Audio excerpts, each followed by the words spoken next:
Hey guys, and here we are, another episode of Amesey's Corner.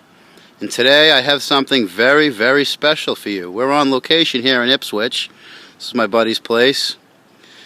And this here is a 1973 Saab Sonett 3.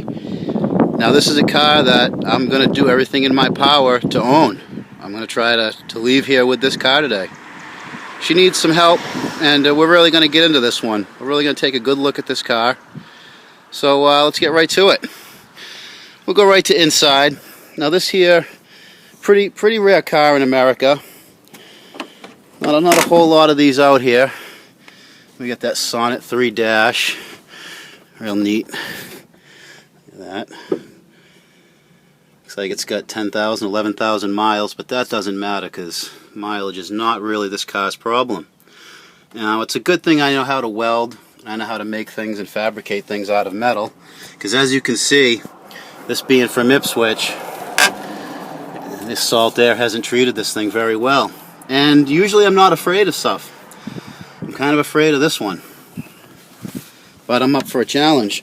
Now the whole body on this car is all fiberglass, every piece of it. That beautiful hood, the hood in the hood, the doors, the roof, everything fiberglass.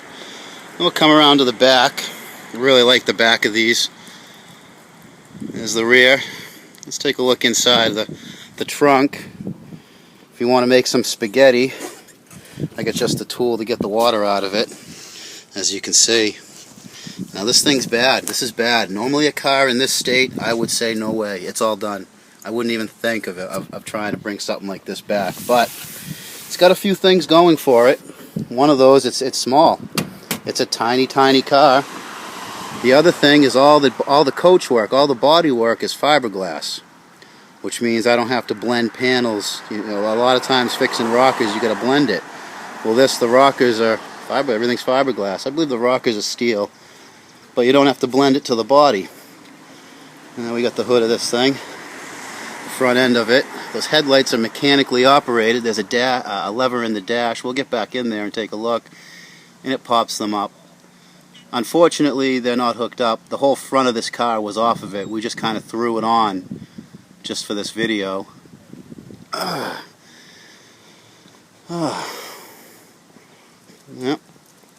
Now, like I said, I'm kind of afraid of this car. And we get to some stuff under the hood here. And there it is. The Ford Taunus V4. The V4 cylinder engine, the manual transmission. Now we look way down in, you can see the shock tower on this side looks good. And we'll walk around to the other side. And if we look in, I don't know if it's going to translate. It's a lot of stuff going on, but this shock tower over here is pretty much Swiss cheese. But a benefit, or a good thing about the design of this car, is all of these panels are all flat. There's no really flow form panels or anything in the car. It's just straight pieces of metal put together in different orientations to make the car. Now let's take a look in the passenger side. Like I said, we're really going to get into this one. And there's that floor that I was talking about. She's scary. This is someone who does what I do.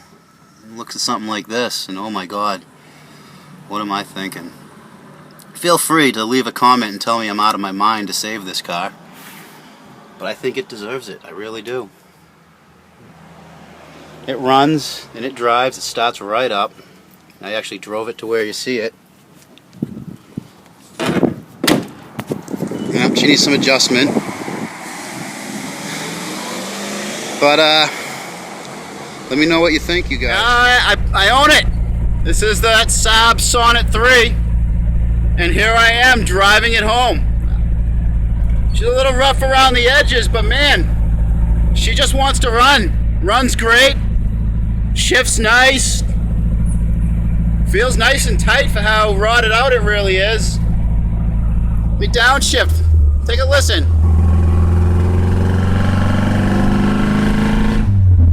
Oh yeah, she just wants to go. What a fucking blast it is to drive though. Look out, squirrel. Woo! Yeah.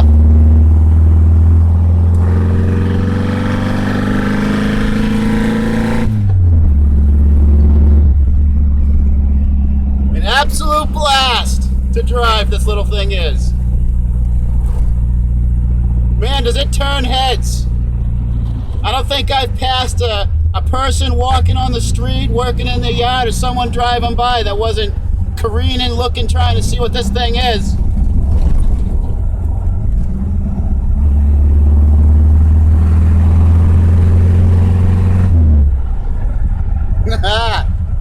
What a blast.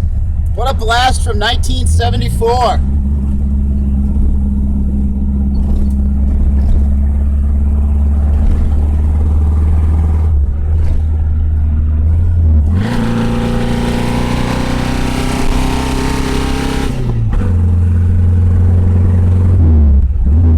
Fourth is pretty darn tall, but man, she's got a lot of torque for a little car.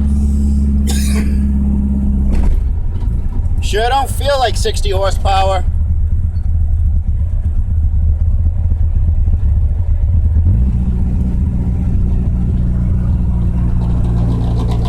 It's a very special house right there. I'm not going to get into that though right now.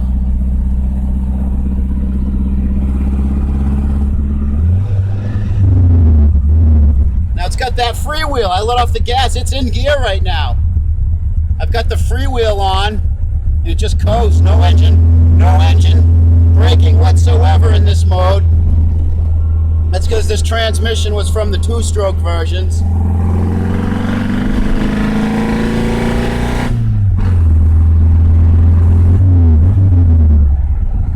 Kind of wish it had some engine braking. There's not a whole lot of braking. Alright, I'm back on the busy roads. I'll take a little walk around. I've got the nose back off of it, and if you can see it up in the back, I got the nose way up there. There it is hiding. Nice piece of little wall art. Yeah, I got the nose off of it, and I've taken a couple hours after work, 45 minutes here or there, and I've got the floors all cut out of it, the worst of it cut out of the interior. I've got it cut up to those pedals. I've got okay metal up in those pedal area. It's a little punky where it gets in there, but I'm going to have to trim that out and come up with something on those forward sills up in here. I've got the middle strength channel pretty much cleaned up. I want to do a little more up in the nose, up where it meets the firewall. I'm probably gonna put something. Let's see if I can point with my flashlight. I'm probably going to put something up on the firewall that goes straight into those sills, those rounded sills, meets into that mount right there, comes around the pedals and up around into this area here, just to give me a little more strength in the firewall and to where I meet the floors. I want it to have some strength. I've got the seats all out, obviously. This rear floor pan really isn't too bad. It's a little punky over in this corner over here. I'm probably just going to treat that, figure out a chemical method to kind of stop what's happening. I think there's enough structure and enough seat left to make it worth leaving. The back towards the gas tank hump is in really good shape, so I don't think I'm really going to do much more than treat, seal, and convert the rust. So we got today's project this Sunday is I'm gonna wire wheel and I'm gonna sandblast all around the edges. I wanted to get a big sandblaster. We have a smaller sandblaster, a handheld one. I'm gonna give it a go with the little one, just because I don't want to buy a couple $100 sandblaster. The whole point of this car is to keep it as cheap as possible.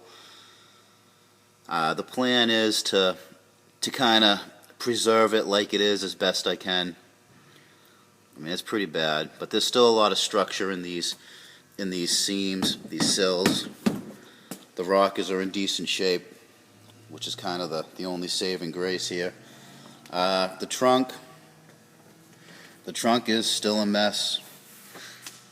I'm going to be cutting that all out. I'm probably not going to make it as deep as it is. I'm probably going to have it come up to be flat right up to here. It's going to go straight across just to keep it simple. The trunk won't be as deep. I think I'm also going to make a structure to put the spare tire right up. Let's see if I can show this. I want the spare tire to be right up in the glass. You can't really see it.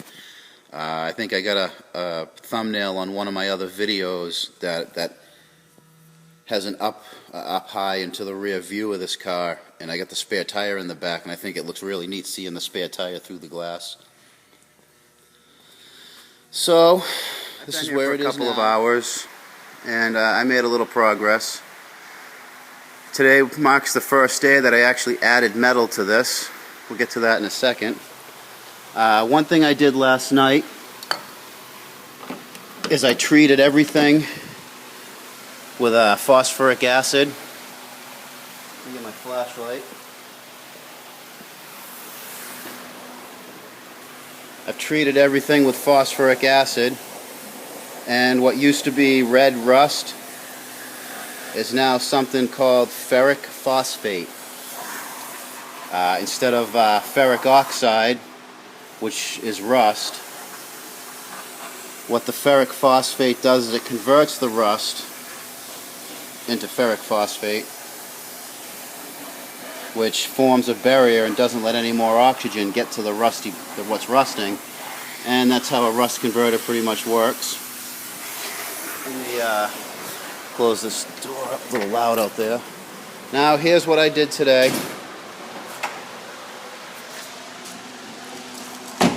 This panel was pretty much Swiss cheese all in here. There wasn't really much left. And that made me nervous because this hinge is part of that panel. So it's ugly. It's kind of hard to weld the rust, but I think I did all right. I thought this was going to be a lot harder to weld to. Sometimes the newer cars and newer metal, once it starts rusting, can be really, really hard to get a bead. Not to say this wasn't hard to get a good bead on focus. You know, I had to grind some of the high spots. It's a little pity, but I think I got a pretty good solid weld going. Here's that rebuilt hinge. Now it's real solid. The door opens up nice. There's no play in it. I can actually shake the car off the lift anymore. So I'm confident that that's gonna be all right for this. What I'm doing now. Take a quick walk around it. You see what it looks like all taken apart. I'm debating yanking this motor.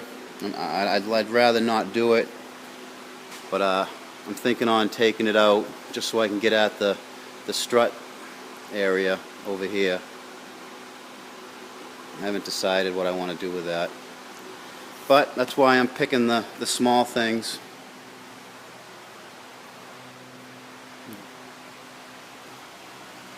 Well, guys, and I think I've made some good progress. That shock mount over there was pretty much gone.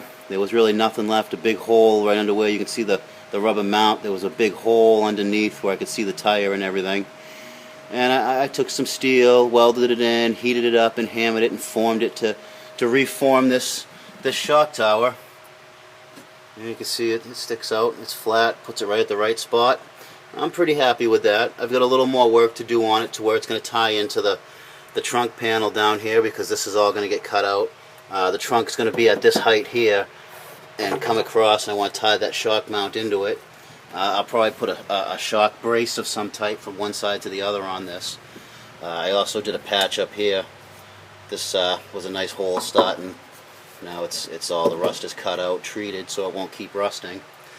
Now, I kind of want to clarify what I'm doing here with this car. I wouldn't necessarily call it a restoration. I'm not restoring this car. If I was going to do a full restoration, then this whole thing would be apart. The body'd be off of it. The chassis would be completely dipped and stripped and dipped and done up. Think of this more of just think of it more of a rat rod.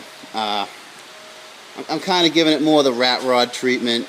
Rat rod / repair, and that's what all of this is. That's what I'm trying to accomplish, is just get another couple years out of it so it can keep on motoring, and if it's cared for, it could last a long time with these repairs. You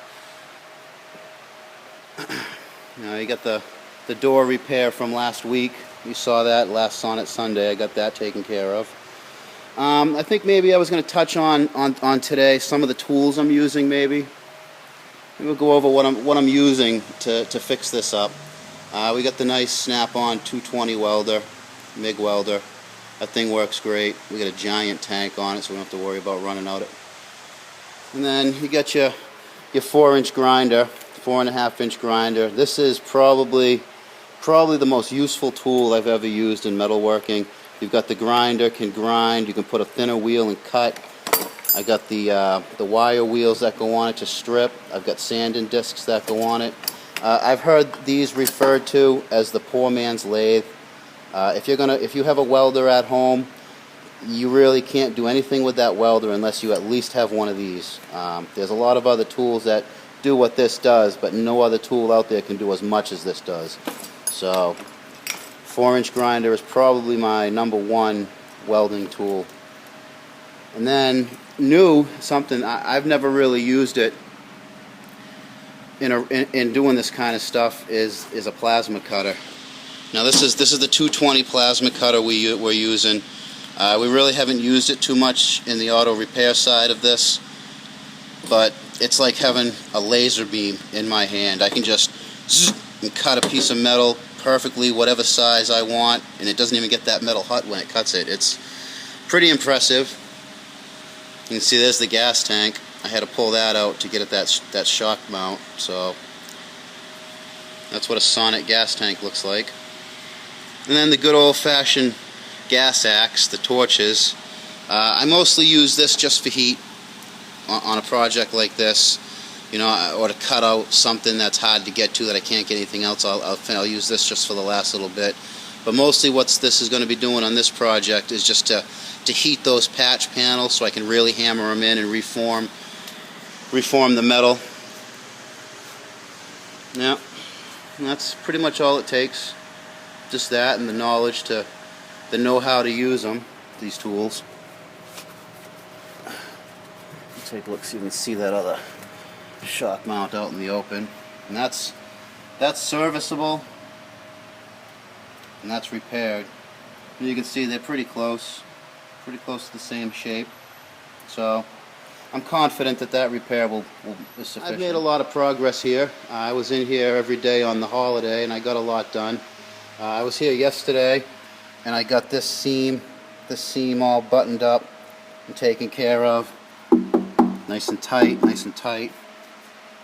I've also, underneath the panel, if we could see it, the panel here that ties into the A-arms, sorry, that's all been replaced, nice and tight, and I gotta tie it into the rest of the floors when I get there. Crawl around under here. We'll see if we can see where it ties into the A-arm. This is all nice dead lift pad, but I've got this supported on the lift by the A-arm just so I could get at those sills. And you can see this ties into the A-arm mount. Nice and tight, nice and solid. And then today, I said in my last video I wanted to rebuild the structure in here, and that's all rebuilt. The paint's actually still wet, and it's nice and tight and tied in. I've got this other side too. I did a little bit tougher on this side. It was a little more rust on the right side of this upper sill. But I got that nice and tight, nice and tied in, and it's going to be tied in. This panel here is actually going to be rolled and to fit into the floor underneath when it's time to do the floors. I don't want to do the floors. I'm going to save those till pretty much last because they let me get into all these tight spots. You know. Here's last Sunday. If you remember, we got that shock mount all redone. I'm happy with that. Next week I'm going to come in here and take care of this floor pan underneath where the seat tracks are. The seat tracks are nice and tight. There's some good structure in here, and we got this good structure up here which is pretty tight. I might patch a little bit up into areas to make it a little stronger. But next week's video is going to be getting rid of, probably cutting this probably cut it right here at this high spot, and then tie in straight across to this rocker here. I'm still debating what I want to do with the interior for this car. I have all these fabric pieces. They're kind of a mess. They kind of got that stink to them that you're going to have on a car like this.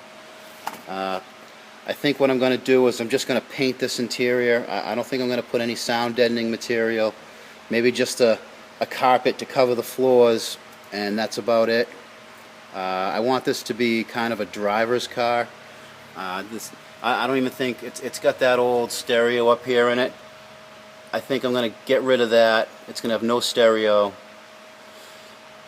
The sound system that came with the car under the hood is going to be the only sound system, and you can control the volume with the throttle pedal.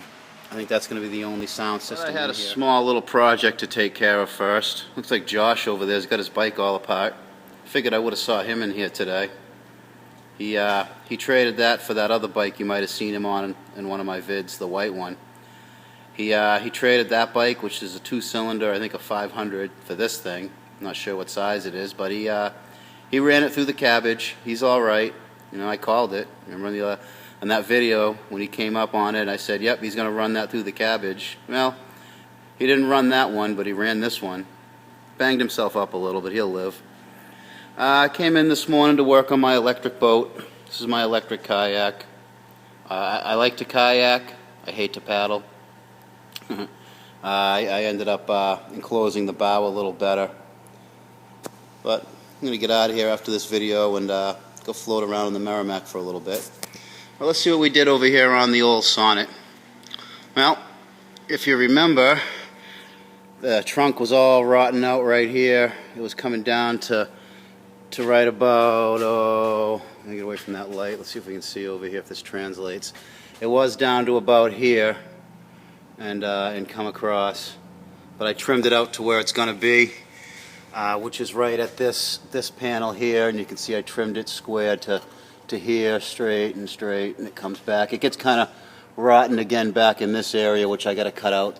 I'm going to do that probably next week. Another issue I got to deal with is this had straps that went on the trunk and would hold the suspension up. Let me see if I can move it. No, it doesn't, not really.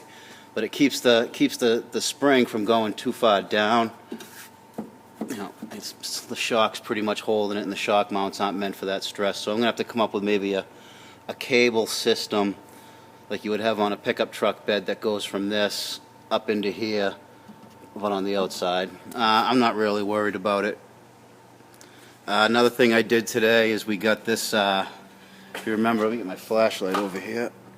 If you remember, this panel right here was all rot, and now I got that cut out, and I got this new one in, formed and hammered around that rear leading link, and now it's all sturdy up into here and into the seat track. Just waiting for floors. Those will be soon. I got a little more work I want to do on these sills here. I got a little more I want to do up in here. I've still got to take care of this area here, which is pretty bad. But you can see on the other side, I know last week I didn't get a real good shot of it. Probably won't get a good shot. There we go. You can see this pedal pan. This is the pan for the pedals. The pedals all go under there, the gas, brake, and clutch.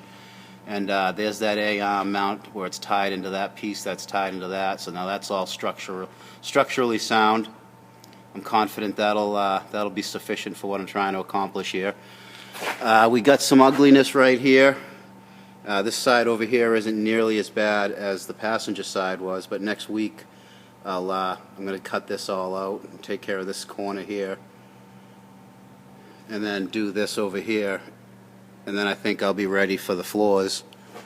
I got to come up with some metal for this trunk pan. I still don't have a piece big enough because it's not just going to be a flat plate. There's some sides that are going to go on. But if you ever wondered what a Sonnet axle looks like, rear axle looks like, all out of the car almost, but in the car, that's what you got. There's where the gas tank would go right there. She's pretty opened up right now, but we'll get her together. So on that note, guys, I'm going out on the river and catch some sun and relax a little. So, well, I should also mention I haven't had an Ames's Corner. I haven't had many Ames's Corners this last week. We've been slammed here. We're so busy at the shop that I haven't had a minute, 3.5 minutes to go out and walk around a car. So for the next couple weeks, I'm going to try to do more work on this Sonnet. I might not do Ames's Corner every day. I might wait till the real rare stuff. It seems you guys aren't real interested in Dale Earnhardt Luminas and stuff like that. So if it's not going to get any views, I'm not really going to put it out there as much. But on that note, guys, until next time, keep it out of the cabbage.